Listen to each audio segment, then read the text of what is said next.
Bonjour à toutes et à tous et bienvenue dans le Club Pancho, ravi de vous retrouver pour un nouveau numéro. On se retrouve le lendemain de la défaite et l'élimination de l'OGC Nice contre le Benfica Lisbonne, un match une nouvelle fois perdu 2-0, 4-0 sur l'ensemble des deux rencontres. L'OGC Nice n'a pas fait illusion. Hier soir, tout comme le match aller, l'écart de niveau était trop important. L'OGC Nice était d'autant plus amputé d'un certain nombre de joueurs. Boudaoui absent, Rosario pas aligné, un milieu de terrain, Djibril Koulibaly, Tom Louchet, sur lequel nous allons revenir. Dante également absent par rapport au match aller. Donc vous le voyez, hein, le club Pancho est un peu également diminué, un peu comme l'OGC Nice. On est en période de congé, on laisse souffler un peu les chroniqueurs qui viennent, on va dire, assez régulièrement. Voilà, un petit répit avant le début de la saison parce qu'on part sur également une saison qui sera malgré tout marquée par l'Europe. Hein. L'Europa League sera jouée par le gym. Hein. Il n'y a pas que des mauvaises nouvelles. Mais je pense que quand même, ce matin, aujourd'hui, 13 août, on se réveille un peu avec la gueule de bois. On se dit que certes, Benfica était au-dessus, certes, c'était peut-être le pire tirage possible, mais est-ce qu'on a fait le maximum et est-ce qu'on a fait le minimum surtout, le strict minimum nécessaire pour être au rendez-vous. Ça, j'ai des doutes. Aussi, on va parler forcément du mercato, l'actualité avec Mady Camara notamment. Donc voilà, on est parti pour ce numéro, installez-vous bien, j'espère que vous allez bien et que malgré tout le moral n'est pas trop impacté parce que, voilà, comme je disais, hein, finalement, il était difficile d'imaginer un retournement de situation, il était difficile d'imaginer une victoire 3-4-0, vous avez vu les stats sur le stade de la Louche, un terrain qui n'a jamais été conquis par une équipe française, voilà. Une très belle ambiance, un stade plein. Euh, donc cette défaite, pas grand chose à dire dessus. On a fait deux belles premières minutes. C'est terrible de dire ça, mais on est plutôt bien rentré dans le match. Et puis voilà, deux buts assez rapides en première période qui douchent totalement les espoirs. Une équipe remaniée, un système rigide aussi, également fixé en 3-4-3. J'aurais pu attendre et espérer peut-être une prise de risque ou un Francaise qui sort un peu de sa zone de confort sur un match comme ça, parce que finalement, t'as pas de profondeur derrière. Tu joues avec Opong, Djoumaba, Antoine Mendy. On aurait pu, selon moi, au regard du match et au regard du fait que finalement, comment ça a été fait, Benfica, on n'a pas joué un tour qualificatif pour la Ligue des Champions, on a joué deux matchs de fin de pré-saison. Voilà, on a joué deux matchs de fin de pré-saison, donc c'est bien, hein, tu termines par Benfica deux fois, mais bon, finalement tu consolides pas grand-chose. Voilà, donc j'aurais aimé une défense à 4, un milieu peut-être un peu plus renforcé, un Buonanni un peu plus axial, un Diop voilà, qui ne rentre pas dans un double pivot alors que bon, il a des capacités offensives, mais défensivement, c'est pas son domaine. Donc voilà, je reste un peu sur ma faim là-dessus. Ça n'aurait sans doute pas changé grand-chose, mais je me dis qu'avec les forces en présence, l'équipe aurait pu être alignée différemment. Voilà, par rapport à ce qu'on a l'habitude de voir. Bon, on parle du milieu de terrain par rapport au match d'hier. J'ai quand même envie de souligner la bonne première de Djibril Koulibaly. Une heure à ce niveau-là pour un baptême du feu quand même sur un retour de tour qualificatif Ligue des Champions. Honnêtement, c'est pas anodin. Moi, je trouve que le jeune, il s'est pas dégonflé du tout. Bien sûr, tout n'a pas été parfait, mais en tout cas, je l'ai trouvé assuré. Il se contentait de jouer simple. Voilà, il n'y avait pas cinq six touches de balle. Il y avait une réelle volonté d'apporter une plus-value balle au pied avec des passes qui, pour la plupart, essayaient d'être progressives. On n'était pas sur des passes latérales ou pas sur des passes en arrière. Donc ça, c'était appréciable. Et puis parce que on sent qu'il a quand même quelque chose. C'est un gabarit quand même atypique, un peu à la Pogba, j'ai l'impression, physiquement. Le niveau, on verra hein, dans quelques années. Mais en tout cas, pour moi, c'est plutôt réussi et on aurait pu difficilement en attendre plus. Là, on est sur les performances individuelles. Alors, vous verrez sans doute c'est peut-être déjà le cas, que le numéro va être un peu décousu. Là, je parle du match. Je vais également aborder d'autres sujets après. C'est beaucoup moins structuré que lorsqu'il y a d'autres invités. Vous m'en excuserez. Individuellement, moi, j'ai énormément d'attentes. Je l'ai dit sur Badreddine Buonanni. Sur des prédictions de la saison, je l'ai même mis très haut. Hein. Je l'ai même mis nommé meilleur espoir UNFP. Alors, ne me jetez pas des tomates. Hein. Moi, c'est un joueur en qui je crois. Mais si on juge exclusivement les 2 matchs contre Benfica, il n'y a rien. Il n'y a strictement rien. Ça joue, comme on l'a dit lors du premier débrief, hein, ça joue très scolaire. Ça prend pas de risques. Ça montre pas non plus une volonté réelle d'aller au pressing, d'être mort de faim, en fait. Et ça, je pense qu'il y a certains joueurs...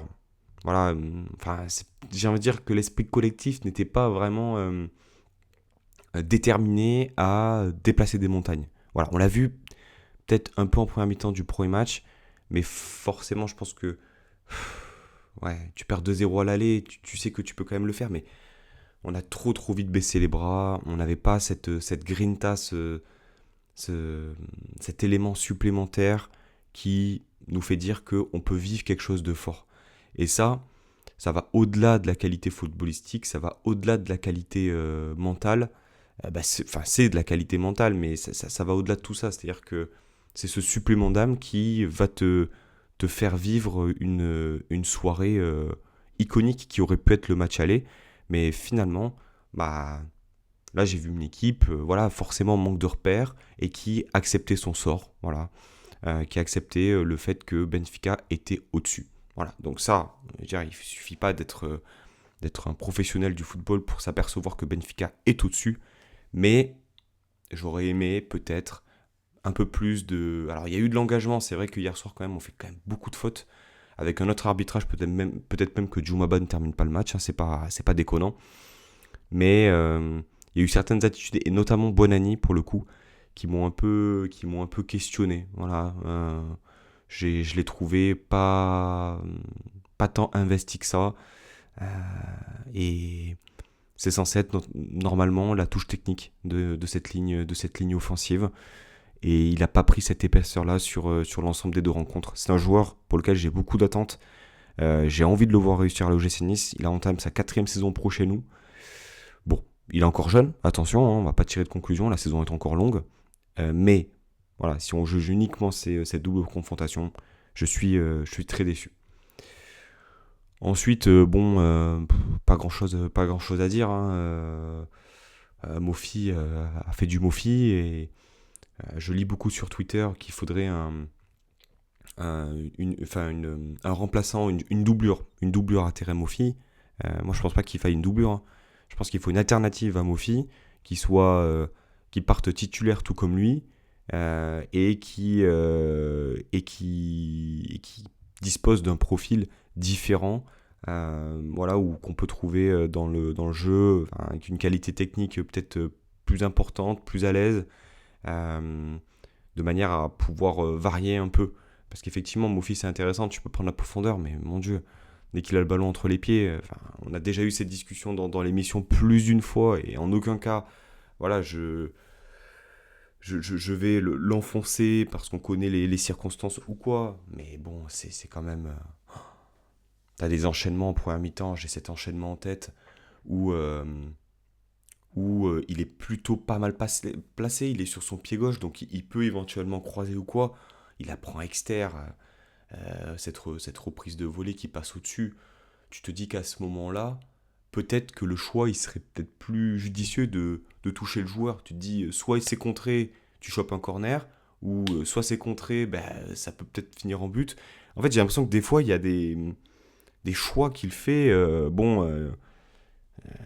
C'est soit tu réfléchis, soit tu fais, mais il fait pas les deux, j'ai l'impression. Hein. Donc Terem, on va le soutenir le plus possible. Mais j'ai bien peur que dans quelques années, lorsqu'on reparlera de Terem Mofi, on parlera d'un joueur qui aura été globalement un flop, euh, un flop monstrueux, parce que l'investissement de départ, il est important. Et, et pour l'instant, lorsqu'on met tous ces matchs mis bout à bout, avant blessure, on va pas parler du après blessure parce que là c'est trop dur, mais c'est très très très compliqué. Donc l'écart de niveau, j'en ai parlé. Pas grand chose à dire honnêtement sur ce match. On n'a pas vraiment voilà, euh, tiré des enseignements. On a vu Bernardo rentrer, voilà, Boga est rentré. C'était vraiment une fin de pré-saison, une fin de préparation. Euh, et à aucun moment un tour qualificatif de Ligue des Champions. Et, et c'est sur ce point-là en fait que j'ai du mal parce que les confrontations, les matchs, on les perd, on les gagne, c'est comme ça. Là, il y a peu de surprises sur le fait de les perdre. Mais par contre, tu sais depuis mi-mai que tu vas jouer 2 matchs début août qui vont être déterminants pour ton accession en Ligue des Champions. Tu le sais depuis mi-mai.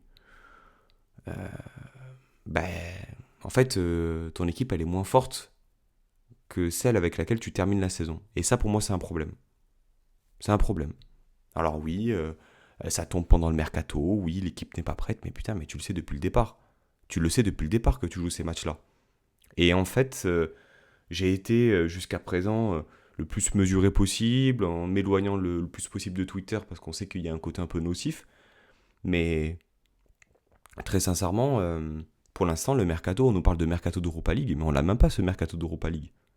On l'a même pas. On comble les trous, voilà, mais on ne s'améliore pas réellement. Voilà. À la limite, Diouf, Boulka, peut-être que ça se tape un peu, mais ce n'est pas possible pour moi de perdre Laborde-Guessant peu de temps avant ces tours qualificatifs et de ne pas avoir de joueurs pour le remplacer. Alors oui, Königsdörfer, visite médicale retoquée, etc. Ok, mais attends, enfin, tu le sais depuis longtemps, quoi. Donc c'est-à-dire que tu ne...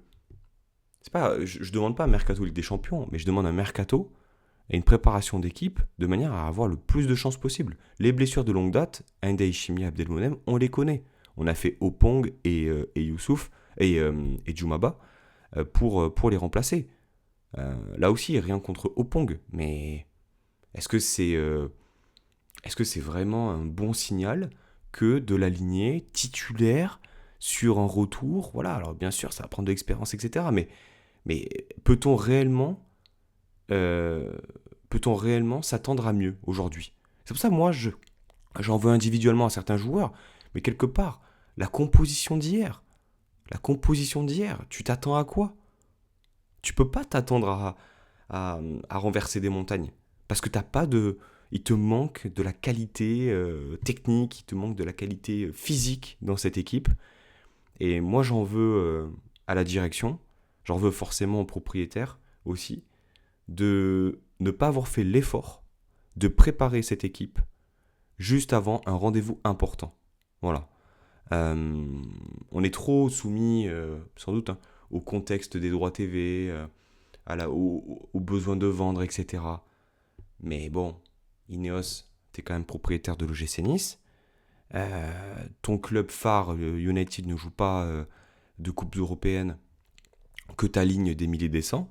C'est ta responsabilité. Mais bon, Nice est toujours sous pavillon Ineos, hein.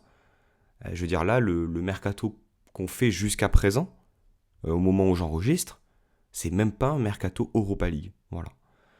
Donc, voilà, cette double confrontation, elle était gravée dans le marbre. On le savait, on était prévenus.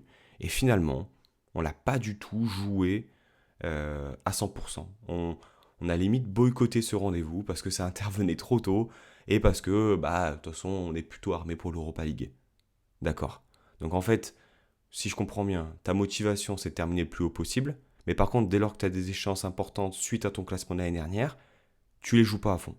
Ok, bon, soit. On est trop soumis sans doute à un contexte défavorable, mais honnêtement, le message envoyé, que ce soit aux supporters, que ce soit même aux joueurs. Dante,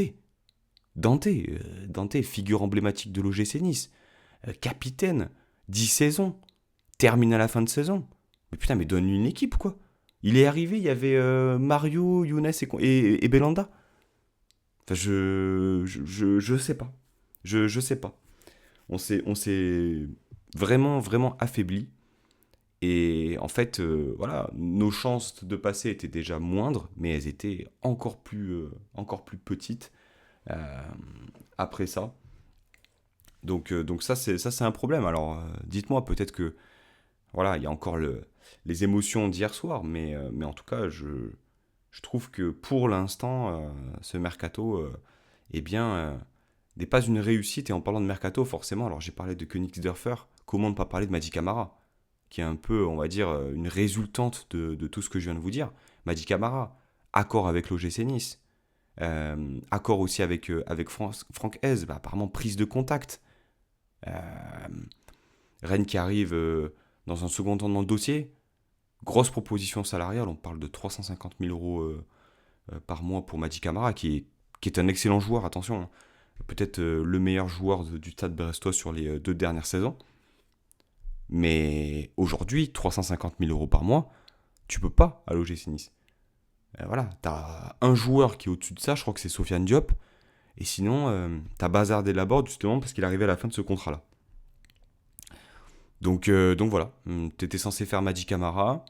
Franck Hayes s'est montré même en conférence de presse avant qu'on apprenne ça bah, plutôt enthousiaste à l'idée de récupérer un très bon joueur, selon ses dires. Et là, bah, il file à Rennes, sans Coupe d'Europe, pour une proposition salariale importante. Alors là, il y a deux écoles. Il y a ceux qui vont te dire, ouais, non mais de toute façon, on peut pas faire autrement. Voilà, mais seulement, euh, c'est vrai, notre situation actuelle fait que tu ne peux pas surpayer certains joueurs, quoique. Est-ce qu'on considère que 350 000 euros, c'est surpayer Madi Camara? Voilà. Je ne suis pas un assez bon suiveur du Stade Brestois pour le dire, mais au bout d'un moment, les bons joueurs, ça coûte de l'argent. Voilà. Tu veux faire Madi Camara, euh, bah écoute, voilà. Après, pour le projet sportif, euh, tu peux quand même jouer l'Europe avec l'OGC Nice. Et puis, bon, en termes de déontologie, s'il y avait derrière un accord avec Francaise, bon, après, le milieu du foot, attention, c'est pas la première et c'est pas la dernière fois, mais du coup, c'est dur. Et en fait, bah, tu es dans une réalité où Camara, il avait sans doute accepté une offre de l'OGC Nice, euh, et que voilà, Rennes est arrivé. Et d'ailleurs, une petite réflexion par rapport à ça, alors c'est peut-être pas grand-chose, mais je me dis, les réseaux dans ce genre de situation. On le sait depuis plusieurs jours que Nice est sur Camara. On le sait depuis plusieurs jours que il y a peut-être une visite médicale prévue. Mais moi, je pense que typiquement, euh, le fait que ça se sache et qu'on attende plusieurs jours l'officialisation, mais ça dessert complètement, là en l'occurrence, le club, puisque bah, si c'est un peu en sous-marin, le fameux sous-marin, quelque part, t'as pas d'infos et bah, tu fais le joueur, quoi. Est-ce que si il n'y avait pas eu autant d'échos sur les réseaux, etc., Rennes se serait aligné sur Camara? Peut-être. Mais en tout cas, lorsque tu sais que tu convoites des joueurs qui sont eh bien, désirés par d'autres, je pense qu'il faut verrouiller. Il faut verrouiller les agents, les personnes qui gravitent autour du club. Voilà, toutes les personnes qui sont de près ou de loin concernées par ça. Et bon, peut-être que je fabule totalement, mais en tout cas, j'ai un peu cette pensée-là. À qui la faute? Voilà, on l'a dit. Moi, je pense que quand même, il y a une responsabilité aujourd'hui du propriétaire, hein, bah, de, de restreindre, on va dire, son investissement au sein de l'OGC Nice. Aujourd'hui, on est encore dans cette phase où on paye les pots cassés d'une gestion Ineos qui a été quand même par moment catastrophique. Maintenant, voilà, on a connu les deux, c'est-à-dire on a connu les transferts à foison, les sommes investies, où on a surévalué certains joueurs, hein, Bambou, Nsoki, Alexis Claude Maurice, Et on connaît maintenant voilà, la restriction, j'allais dire, pas la précarité, hein, on est loin de la précarité, attention, mais une forme voilà, de restriction qui eh bien, te contraint totalement à revoir tes pistes, à revoir les profils de joueurs. Et ça, honnêtement, bah, autant tu peux avoir des bons coups et tu peux peut-être relancer un Ndombele, voilà, typiquement joueur libre, etc., qui connaît Maurice. Bon, pour l'instant, ça fait 1 an qu'il est là, on l'a trop peu vu. Mais si tu veux des joueurs différents et qui sont sous contrat, il faut les payer, quoi. Il faut les payer et puis faut aligner une proposition. C'est pour ça, aujourd'hui, on ne peut pas rivaliser. Aujourd'hui, on prend les meilleurs joueurs des championnats, on va dire, entre guillemets, mineurs. Bombito, c'était un très bon prospect de MLS. Abdelmonem, c'était c'était un très très bon prospect du championnat égyptien. Jansson aussi. Opong du championnat norvégien. Donc voilà, on collectionne en fait les joueurs de cette manière-là. C'est pas nul, attention, mais simplement, bah, tu as quand même moins de garanties. Tu as quand même moins de garanties sur le fait que ça va fonctionner. Donc, euh, donc voilà, moi je suis quand même très déçu et très gêné euh, qu'on n'ait pas eu la possibilité de jouer à fond ces 2 matchs. Voilà. Pour moi, c'est pas normal. C'est pas normal. Lorsque tu es supporter, lorsque tu aimes le club, même si la marche, elle te paraît trop haute, euh, tu dois pas voilà, jouer petit bras, etc. Voilà. Et peut-être que voilà, euh, c'était le coup de trop de la part d'Ineos. Voilà, le petit boulon qui va enrayer la machine. Je ne sais pas, peut-être que Ineos a d'autres volontés aussi derrière. Mais je ne sais pas s'il est donné 13 matchs consécutifs en Europe sans victoire. 13 matchs consécutifs sans victoire. La dernière, je pense que c'était peut-être Tiraspol, avant balle, si je dis pas de bêtises. Rendez-vous compte. Enfin, c'est ridicule, quoi. Et on n'a pas affronté non plus que des équipes incroyables. Je vous invite à vous replonger dans cette magnifique campagne européenne de l'année dernière. C'était pas non plus des équipes au-dessus. Bon, et puis les gens vont te dire, ouais, les blessés, etc., on n'était pas prêts, machin, ça aussi, il faut en parler. Faut en parler. Alors, Youssouf et Abdelmonem, c'était en fin de saison derrière. Euh, c'est pas de chance, les croisés, machin. Mais là, Boudaoui malade, Dante pas opérationnel. Non, mais franchement, enfin. Je me mets à la place de Madi Camara. Il avait un accord avec Nice, il se met devant le match, il se dit, mais où est-ce que je fous les pieds, quoi? Où est-ce que je fous les pieds? Donc voilà, un peu les éléments. On est le 13 août, il reste 2 grosses semaines de mercato. J'ai énormément d'attentes pour combler les manques et surtout améliorer l'équipe. Voilà, aujourd'hui, tes joueurs offensifs capables de jouer dans l'axe, Bernard Nguéné, ouais c'est Bernard, et Terem Moffi, qui a été blessé toute la saison dernière. Est-ce que c'est raisonnable? Est-ce que c'est raisonnable?